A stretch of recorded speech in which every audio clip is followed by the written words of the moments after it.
à toutes les fêtes, le lendemain des fêtes, c'est-à-dire Pesach, Shavuot et Sukkot, le lendemain de la fête est considéré Isru Chag, et on dit pas Tachanun, il y a un comportement un peu plus festin. C'est un jour de travail, c'est pas un jour de fête, mais quand même, c'est accentué par célébrer d'une certaine manière. La raison, et puisque nous trouvons un pasouk qui dit, pasouk de Tehillim au chapitre 118, dit David HaMelech, et d'ailleurs ça fait part de Tehillim, et ça fait part du Hallel que nous avons récité durant Shavuot. Le dernier verset nous dit la chose suivante. Quel Hashem vayer lanu, Dieu dans sa miséricorde, il nous donne la lumière. Isru Chag ba'avotim.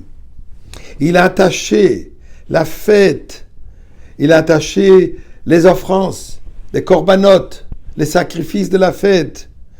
Ad karnot hamizbeach, attaché jusqu'au coin, avec des cordes au mizbeach, à l'autel.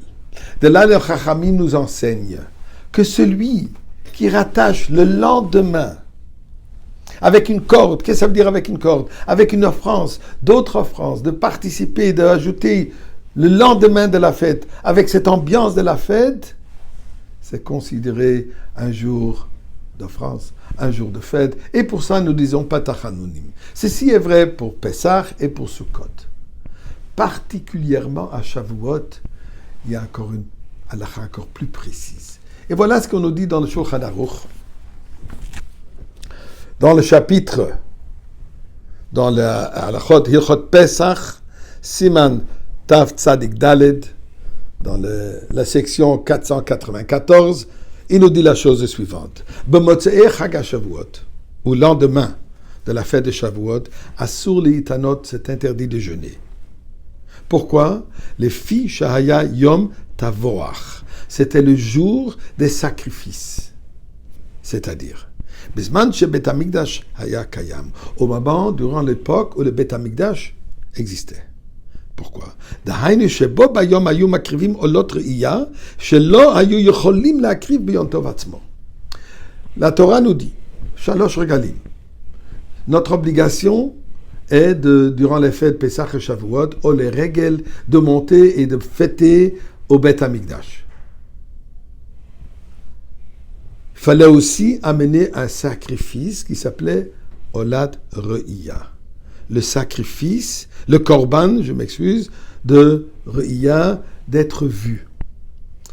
On ne pouvait pas amener ça au jour de Shavuot lui-même, pour plusieurs raisons. Impossible que tout le monde puisse sacrifier en une journée tous les sacrifices, mais il y a une deuxième raison. Il y a une discussion dans la halakha dans la Mishnah entre Shammai, Bet Shammai et Bet Hillel. Bet Hillel dit que d'après la halakha, ça aurait été permis d'offrir cette offrande le jour de Shavuot. D'après l'opinion de Bet Shammai, c'est interdit. Malgré qu'en général, dans toutes les halakhot, en général, on accepte l'opinion de Hillel, il était la majorité. Dans ce cas, nos Chachamim nous disent que tout le monde a accepté de suivre l'opinion de Shammai. Donc, on ne pouvait pas offrir le sacrifice le jour de Shavuot.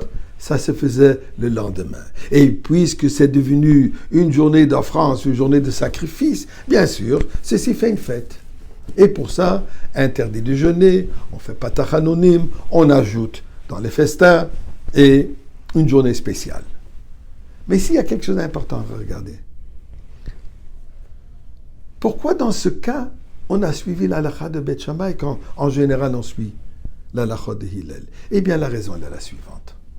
Nous savons que la Torah nous dit, le Chachamim nous enseigne, que au temps de la Goula, au temps de Mashiach, nous allons suivre les opinions de Shammai et pas de Hillel. L'opinion de Hillel, elle est toujours plus facile, moins sévère.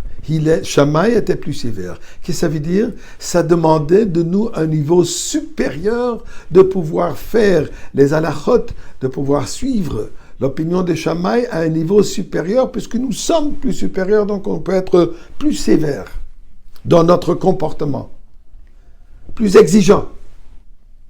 Donc, au temps de la Géoula, nous serons tous au niveau, nous pourrons suivre les halachot comme Shammai. Eh bien, nous dit la halakha la chose suivante. Nous avons reçu la Torah à la fête de Shavuot.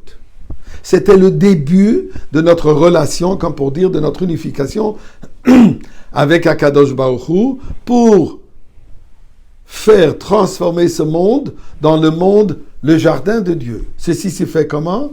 Par la pratique de Torah et Mitzvot. La conclusion, la perfection de cela ne sera qu'au temps de la Géoula, au temps de Mashiach. Et pour cela, nous disons que nous amenons, nous continuons l'expérience des Shavuot dans les journées de semaine pour transformer le mondain, le matériel, le tous les jours dans une journée de fête. Ceci, c'est la préparation pour la venue de Mashiach, la transformation du monde pour le temps de la Géoula que nous espérons qu'il sera aujourd'hui même.